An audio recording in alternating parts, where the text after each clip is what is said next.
جو ہر سال یہاں آتے تھے اور ہر بار ان کے ساتھ کوئی نئی لڑکی ہوتی تھی۔ آج بھی میں اپنے آفس میں بیٹھا تھا جب ایک گاڑی میں ایک انتہائی خوبصورت لڑکی ایک لڑکے کے ساتھ یہاں پہنچی۔ میں نے جب اس لڑکی کے چہرے کو دیکھا تو پل بھر کے لیے مبہوت ہو گیا۔ اس کی خوبصورتی غیر معمولی حد تک دلکش تھی، جبکہ وہ لڑکا معمولی شکل و صورت اور سانولی رنگت کا حامل تھا، جسے دیکھ کر صاف اندازہ ہوتا تھا کہ وہ اپنی دولت کے بل پر اس لڑکی کو یہاں تک لایا ہے۔ میں نے رشک کے عالم میں ان دونوں کو دیکھا، ہمیشہ کی طرح اس بار بھی ان کی ویڈیو ریکارڈ کر لی۔ کہ جانے کے بعد میں نے وہ ویڈیو 2-3 بار دیکھی، لیکن اس بار مجھے صرف ویڈیو دیکھنے سے ہی تسلی نہیں ہو رہی تھی۔ اس لڑکی کا چہرہ بار بار میری آنکھوں کے سامنے آ رہا تھا۔ جتنی بار اسے دیکھتا اتنی ہی بار دل مزید دیکھنے کو مچلنے لگتا۔ اب میں صرف ان ویڈیوز کو دیکھنے تک محدود تھا اور کبھی کسی لڑکی کو بلیک میل کرنے کا ارادہ یا خیال تک نہیں آیا تھا، کیونکہ میں بخوبی جانتا تھا کہ یہ لڑکیاں ان امیرزادوں کی محبوبائیں ہیں جو اپنی رضا و رغبت سے یہاں آتی ہیں۔ ان کے انداز سے صاف ظاہر ہوتا ہے کہ وہ اپنی مرضی سے یہ سب کر رہی ہیں، لیکن یہ لڑکی اور اس کے چہرے کے تاثرات کچھ اور ہی کہانی سنا رہے تھے۔ وہ لڑکی بے حد خوفزدہ لگ رہی تھی اور بار بار ادھر ادھر نظریں دوڑا رہی تھی، جیسے کسی کے ڈر سے چھپنے کی کوشش کر رہی ہو، یا اسے یہ خدشہ ہو کہ کہیں کوئی پہچان نہ لے۔ تبھی میں سمجھ گیا کہ یہ لڑکی اپنی مرضی سے نہیں بلکہ کسی مجبوری یا دباؤ کے تحت یہاں آئی ہے، یا پھر اسے بلیک میل کر کے لایا گیا ہے۔ جو لڑکیاں گاڑی کے اندر بیٹھ کر لڑکوں کے ساتھ غلط حرکات کرتی ہیں، ان میں سے کچھ اسکول یا کالج کے یونیفارم میں ملبوس ہوتی تھیں، کچھ یونیورسٹی کی طالبات لگتی تھیں اور بعض اپنے منگیتر کے ساتھ آتی تھیں۔ میں ان سب کی ویڈیوز کو اپنے پاس محفوظ رکھتا تھا۔ ان ویڈیوز کو سنبھال کر رکھنے کا میرا مقصد نہ تو بلیک میلنگ تھا، نہ ہی ان سے پیسے بٹورنا تھا یا ان کے ساتھ وقت گزارنے کا ارادہ تھا، بلکہ میں صرف ان مناظر کو اپنی ذاتی تسکین کے لیے دیکھتا تھا۔ مجھے یہ سب دیکھنے کی لت لگ چکی تھی، جیسے یہ مناظر میرے لیے کسی نشے کی مانند ہو گئے تھے۔ روز نئے چہروں اور نئے انداز میں یہ سب دیکھنا میری عادت بن چکی تھی، لیکن آج تک کسی لڑکی کے چہرے نے مجھے اندر سے نہیں جھنجھوڑا تھا۔ جب میں نے اس لڑکی کو پہلی بار دیکھا، میرے دل میں ایک عجیب سا اضطراب پیدا ہو گیا۔ میرے دل نے چاہا کہ کاش ایک بار میں بھی اس لڑکی کو حاصل کر سکوں، لیکن مشکل یہ تھی کہ میں اس لڑکی کے بارے میں کچھ بھی نہیں جانتا تھا، نہ اس کا نام، نہ اس کا پتہ اور نہ ہی کوئی اور تفصیل۔ تاہم مجھے معلوم تھا کہ یہ ناممکن نہیں، بس کچھ محنت درکار ہوگی۔ چنانچہ میں نے اپنے ایک قابل اعتماد دوست کو اس کام پر لگا دیا۔ اب جب بھی وہ لڑکی دوبارہ نظر آتی، میں فوراً اپنے دوست کو اس کے پیچھے لگا دیتا اور وہ کچھ ہی دیر میں اس کے بارے میں مکمل تفصیلات اکٹھی کر کے مجھے دے دیتا۔ اب صرف انتظار تھا کہ وہ لڑکی دوبارہ میرے سامنے آئے تاکہ میں موقع کا فائدہ اٹھاتے ہوئے اسے اپنے جال میں پھنسا سکوں۔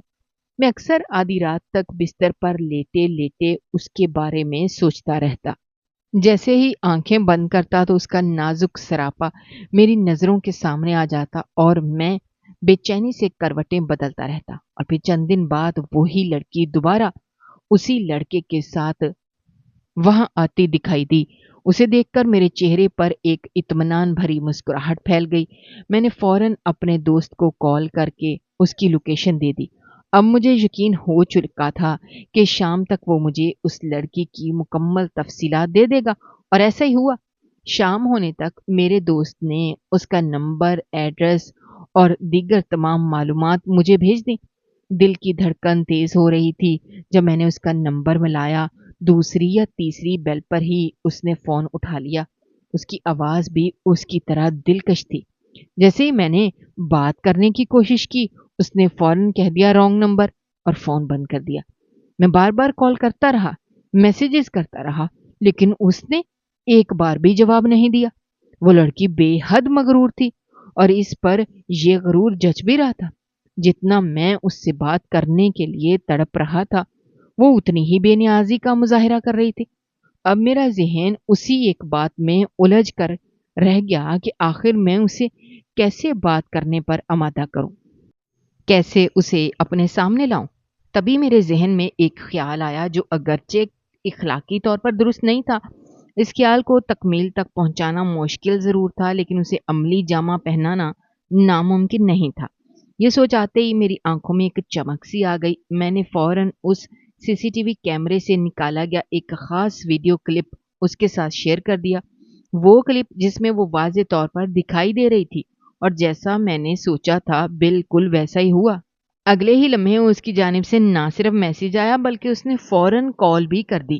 اس کی آواز بری طرح کانپ رہی تھی، وہ شدید خوفزدہ محسوس ہو رہی تھی، شاید اس لیے کہ وہ سمجھتی تھی کہ یہ معاملہ کبھی کسی تک نہیں پہنچے گا۔ اور اب جب اس کا راز یوں کھل گیا تھا تو وہ گھبرا گئی تھی۔ وہ بار بار پوچھنے لگی، آپ کون ہیں اور یہ ویڈیو آپ کے پاس کیسے آئی؟ اس کی گھبراہٹ دیکھ کر مجھے اندازہ ہو گیا تھا کہ شکار جال میں پھنسنے کو تیار ہے۔ میں زور زور سے ہنسا اور کہا، یہ سوچنے کی ضرورت نہیں ہے کہ میں کون ہوں۔ یہ سوچو کہ اگر میں نے یہ ویڈیو نیٹ پر ڈال دی یا تمہارے گھر والوں کو بھیج دی تو کیا ہوگا؟ تمہارے اپنے تمہارے ساتھ کیا سلوک کریں گے؟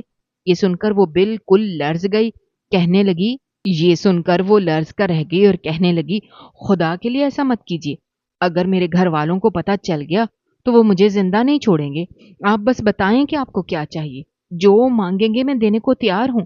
اس کے لہجے میں خوف نمایاں تھا اور اس کی یہ بات سن کر میرے چہرے پر ایک معنی خیز مسکراہٹ پھیل گئی۔ میں نے اس لڑکی سے کہا، مجھے تم سے ایک بہت خاص چیز چاہیے اور میں تمہیں صرف ملنے پر بتاؤں گا۔ یہ سن کر وہ چونک گئی اور فوراً پوچھنے لگی، کیا مطلب؟ کون سی خاص چیز؟ میں نے اس سے مسکراتے ہوئے کہا، یہ جاننے کے لیے میری اگلی کال کا انتظار کرو، میں تمہیں وقت اور جگہ بتاؤں گا، تم بس وہاں پہنچ جانا۔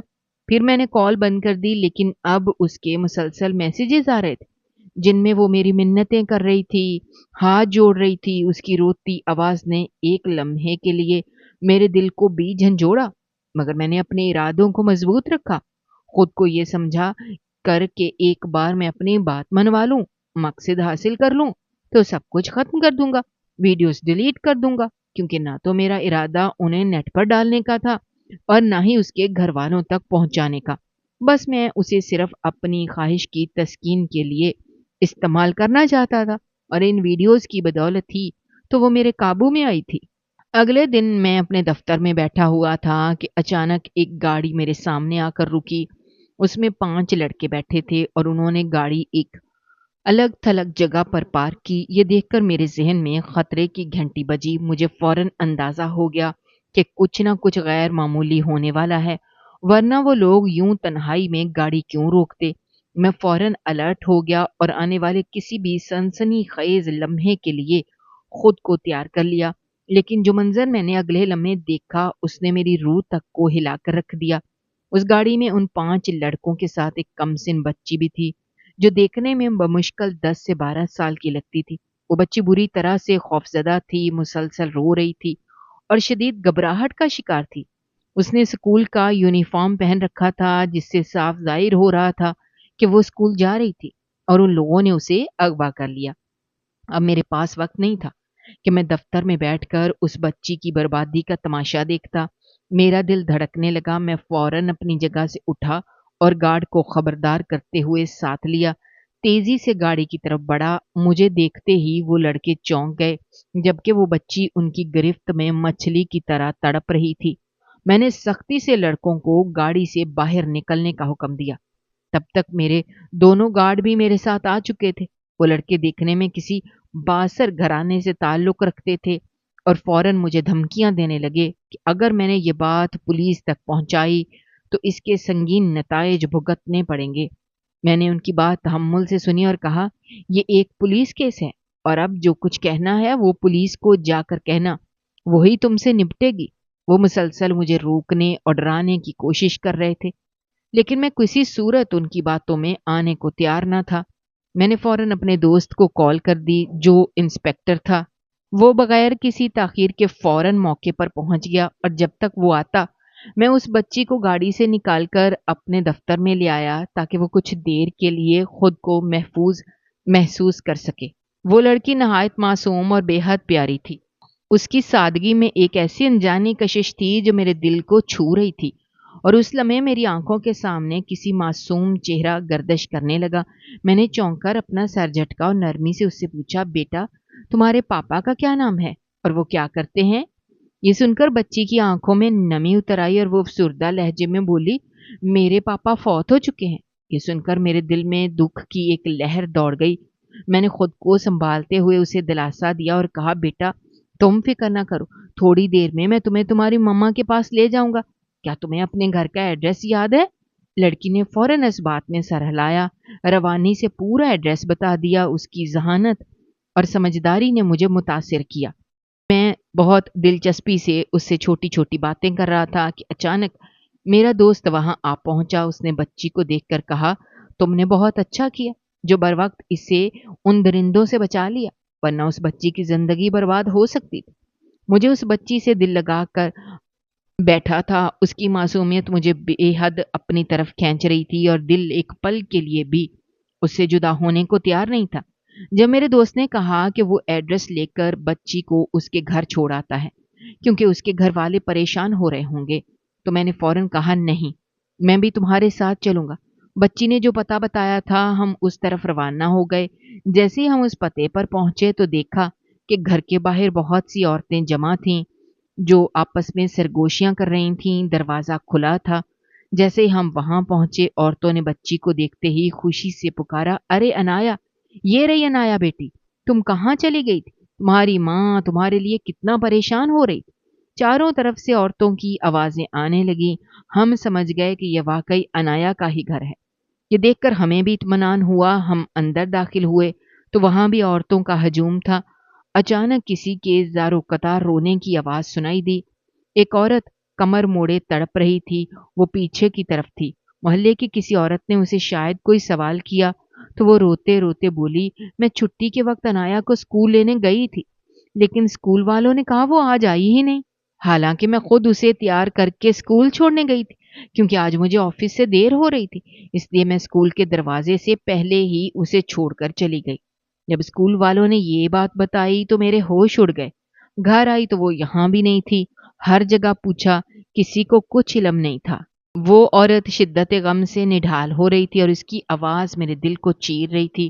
مجھے وہ آواز بہت جانی پہچانی لگ رہی تھی، جیسے وہ برسوں سے میرے دل میں محفوظ ہو۔